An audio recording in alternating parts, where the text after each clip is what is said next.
Bab 577. Kalau begitu menangislah. Setelah mendengar kata-kata Ayu ini, Mileye menggelengkan kepalanya sambil tersenyum. Tampaknya Ayu yang pemarah ini juga sangat takut pada pemilik 3 pedang di puncak menara ini. Namun ini juga normal. Perlu diketahui bahwa alasan kenapa menara penjara alam dan aturan-aturan Tao ini menjadi seperti sekarang adalah karena mereka bertiga. Mileye menarik kembali pikirannya, kemudian bertanya, "Nona Ayu, bagaimana membangunkan aturan Tao bumi ini?" Di lantai 5, Ayu berkata, "Cari tempat yang memiliki kekuatan jalur tanah dan aktifkan dengan kekuatan jalur tanah." Mileye bertanya, "Apakah kekuatan bumi berbeda dengan kekuatan jalur tanah?" Ayu berkata dengan kesal, "Bukankah yang kamu katakan ini adalah omong kosong? Kekuatan bumi adalah kekuatan bumi, kekuatan jalur tanah adalah kekuatan jalur tanah. Seperti pria dan wanita sama-sama manusia, tapi apakah kamu sama dengan wanita? Apakah sama?" Mileye. Ayu berkata lagi, "Pergi ke timur, jalan terus, di sana ada kekuatan jalur tanah." Mileye mengangguk, dia melihat sekeliling, lalu menghilang. Setelah beberapa saat, Mileye tiba di kedalaman Laut Mitian, dan Ayu menyuruhnya untuk terus berjalan. Dia tidak berhenti, melainkan mempercepat kecepatannya. Setelah beberapa saat, dia benar-benar menghilang di atas lautan luas. Dunia Beihuang, Kota Ascension. Berdiri di kota Ascension dapat menyentuh bintang. Seluruh kota Ascension sangat tinggi, seolah berdiri di langit berbintang. Tempat ini adalah tempat paling misterius di dunia Beihuang saat ini, dan juga merupakan markas besar aliansi Ordo. Di Aula Ascension, saat ini ada sekitar 40 orang yang berdiri di aula dan kultivasi terendah adalah Master Alam Taoisme. Ruang aula sangat sunyi, seperti sedang menunggu seseorang. Sekitar 1/4 jam kemudian, seorang pria paruh baya muncul di pintu masuk aula. Pria paruh baya itu mengenakan jubah putih dan berambut panjang, matanya memancarkan aura kepahlawanan, di tangannya ada buku yang digulung. Star-Lord. Orang ini adalah Star-Lord dari aliansi Ordo. Setelah melihat Star-Lord, semua orang yang hadir memberi hormat. Star-Lord berjalan ke tangga batu aula utama, duduk dan berkata dengan santai, bahas tentang Mileye. Pada saat ini, Farhan Qin maju. Mileye berasal dari dunia kecil, berkontak dengan Tao Pedang pada usia 18 tahun dan sekarang menjadi Dewa Pedang. Orang ini sangat berbakat dalam hal Tao Pedang, orang di belakangnya bahkan lebih tak terduga, tapi sebenarnya siapa orang itu, tidak ada yang tahu. Seorang pria tua tiba-tiba bertanya, "Kita juga tidak bisa memeriksanya." Farhan Qin mengangguk, sama sekali tidak ada informasi datanya.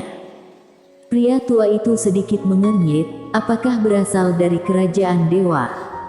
Kerajaan dewa. Setelah mendengar ini, ekspresi semua orang yang hadir tiba-tiba berubah. Meskipun kekuatan ini sudah lama tidak muncul, selama mereka adalah anggota aliansi Ordo, mereka tidak akan pernah melupakan kekuatan ini. Mayat Tristan Gu yang merupakan Star-Lord paling hebat dari aliansi Ordo hingga saat ini masih digantung di tanah pemakaman dewa. Pada saat ini, Star-Lord tiba-tiba berkata, "Bukan orang dari sana." Semua orang melihat ke arah Star-Lord. Star-Lord menatap tetua kurus di aula yang sedang memejamkan matanya, hanya tetua kurus ini yang sedang duduk. "Guru besarku." Orang ini adalah ahli strategi aliansi Ordo. Dalam posisi aliansi Ordo, dia berada di urutan kedua setelah Star-Lord. Setelah melihat Star-Lord melihat ke arahnya, guru besarku membuka matanya dan berkata dengan santai, "Bukan hanya aliansi Ordo kita yang menginginkan pusaka itu, klan siluman, keluarga Tang dan beberapa senior tua lainnya juga menginginkannya." Tapi semua orang tahu bahwa siapapun yang menyentuh Mileye, dia akan sial duluan. Karena pusaka itu ada di tangan Mileye, bagaimanapun kekuatan terbatas, dan Mileye juga tidak dapat mengubah apapun. Namun kalau pusaka itu jatuh ke tangan kekuatan besar seperti kita, efeknya akan sangat berbeda. Oleh karena itu, kalau aliansi Ordo kita ingin mendapatkan pusaka itu, yang harus disingkirkan terlebih dahulu bukanlah Mileye, melainkan keluarga Tang dan klan siluman. Tentu saja, seperti beberapa master dari selatan, mereka juga tidak boleh diremehkan. Sama juga, kalau mereka ingin mendapatkan pusaka itu, mereka juga harus menyingkirkan kita terlebih dahulu. Star-Lord sedikit mengangguk, lanjutkan. Guru besarku berdiri, orang-orang kita memiliki kekhawatiran yang baru saja aku sebutkan. Hal ini yang membuat Mileye sampai sekarang masih hidup. Dan selama ini, aku pernah menyelidiki orang ini, dari dunia kecil hingga sampai saat ini, tidak hanya mengandalkan bakat dan kekuatan, tapi juga IQ. Tentu saja, lebih mengandalkan orang di belakangnya. Orang yang berada di belakangnya ini adalah seseorang atau sebuah kekuatan, atau sesuatu yang lain. Mengenai hal ini kita tidak tahu apa-apa. Pada saat ini, Farhan Qin tiba-tiba berkata, jadi menurut guru besarku apa yang harus aliansi Ordo lakukan sekarang? Guru besarku berkata sambil tersenyum, sekarang kita memiliki dua jalan. Pertama, belajar dari keluarga Tang, menunggu dan lihat apa yang terjadi. Siapapun yang bertindak, kita akan bertarung dengan mereka. Kedua, kita menyerang lebih dulu, langsung menggunakan semua kekuatan kita untuk membunuh Mileye, bunuh dalam satu serangan. Tapi kalau demikian, kita akan dihadang oleh keluarga Tang dan klan siluman. Seorang pria tua tiba-tiba berkata, mereka berani melawan kita. Guru besarku berkata dengan santai, mereka pasti berani. Karena begitu pusaka itu jatuh ke tangan aliansi Ordo, kelak mereka mungkin hanya bisa menundukkan kepala. Sama seperti kita, kalau mereka merampoknya, kita juga akan menghentikan mereka dengan segala cara.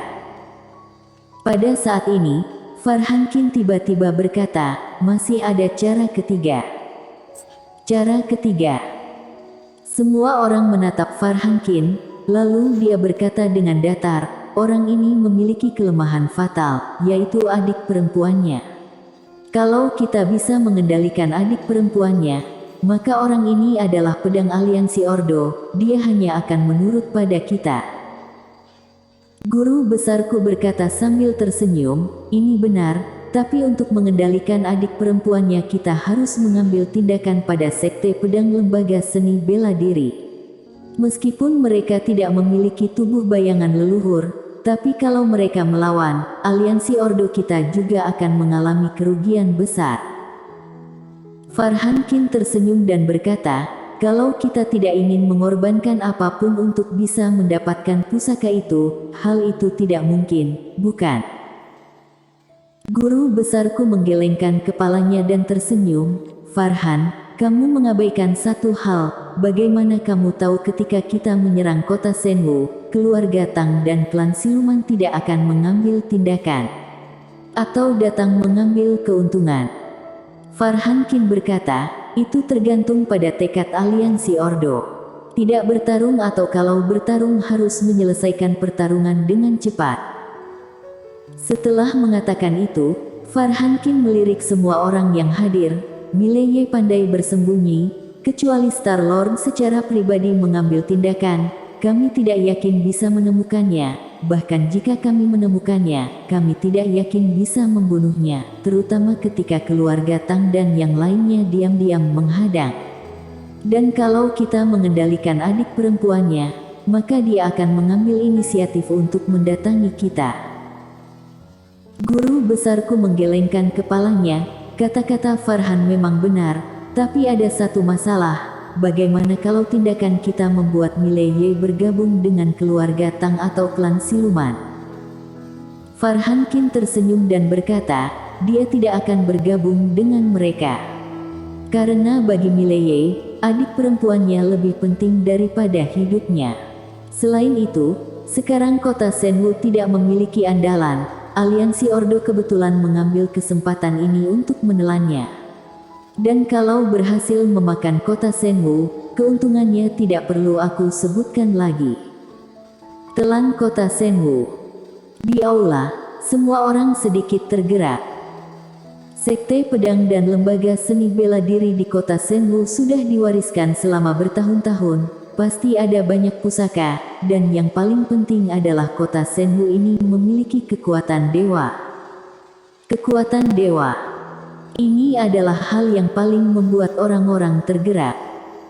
Pada saat ini, Star-Lord yang tidak pernah berbicara tiba-tiba menatap Farhan Qin. Apakah kamu yakin bisa mengalahkan kota Senwu?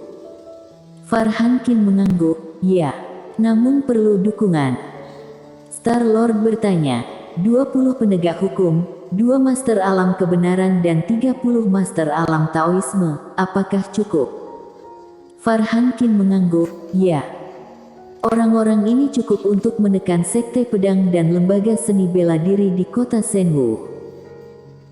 Star-Lord sedikit mengangguk, masalah ini aku serahkan padamu, sisanya akan dipimpin oleh guru besarku. Kalian harus memerhatikan keluarga Tang dan klan siluman, cegah mereka membantu kota Senwu. Setelah selesai bicara, Star-Lord bangkit dan menghilang. Di dalam aula, guru besarku menatap Farhan Qin, hati-hati dengan Mileye, jangan meremehkannya. Farhan Qin mengangguk, untuk keluarga Tang dan klan siluman, aku serahkan kepada tetuaku. Guru besarku sedikit mengangguk dan membawa semua orang pergi. Farhan Qin juga berbalik dan pergi. Laut Mitian.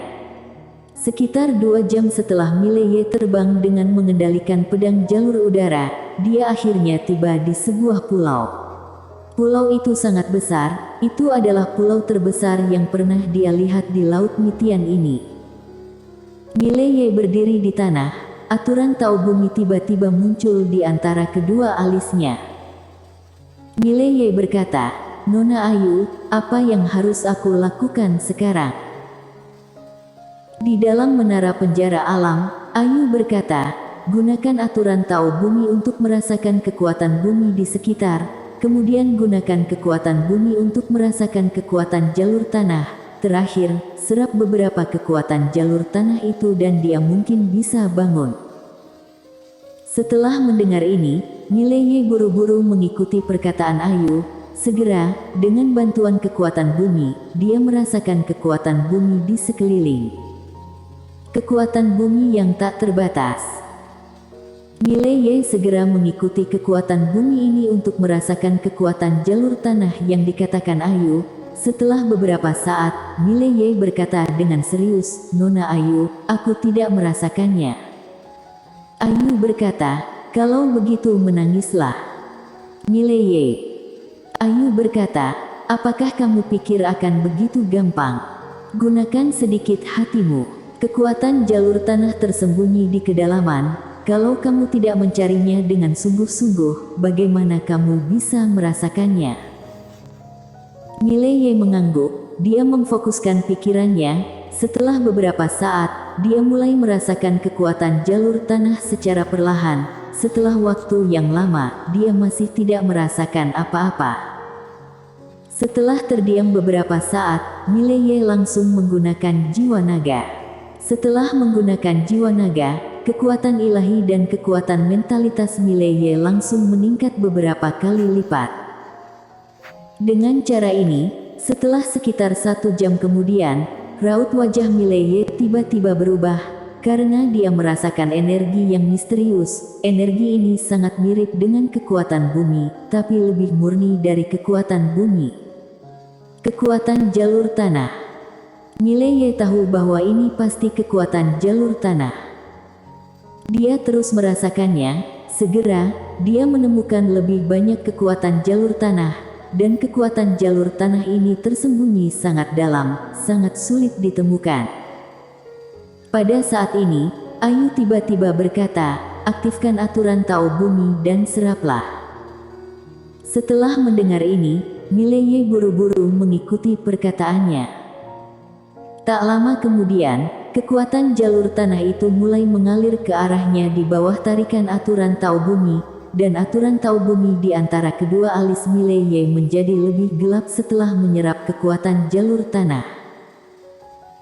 Sekitar 1 jam kemudian, aturan Tao Bumi di antara alis Mileye tiba-tiba bergetar hebat, cahaya keemasan yang cemerlang meledak. Pada saat ini, Mileye tiba-tiba mengangkat kepalanya dan kekuatan yang kuat muncul dari dalam dirinya, lalu naik ke langit. Pada saat ini, Mileye yang sedang berdiri di tanah benar-benar merasa bahwa dirinya adalah tuan tanah, merasa bahwa dirinya dapat menentang langit. Bersambung.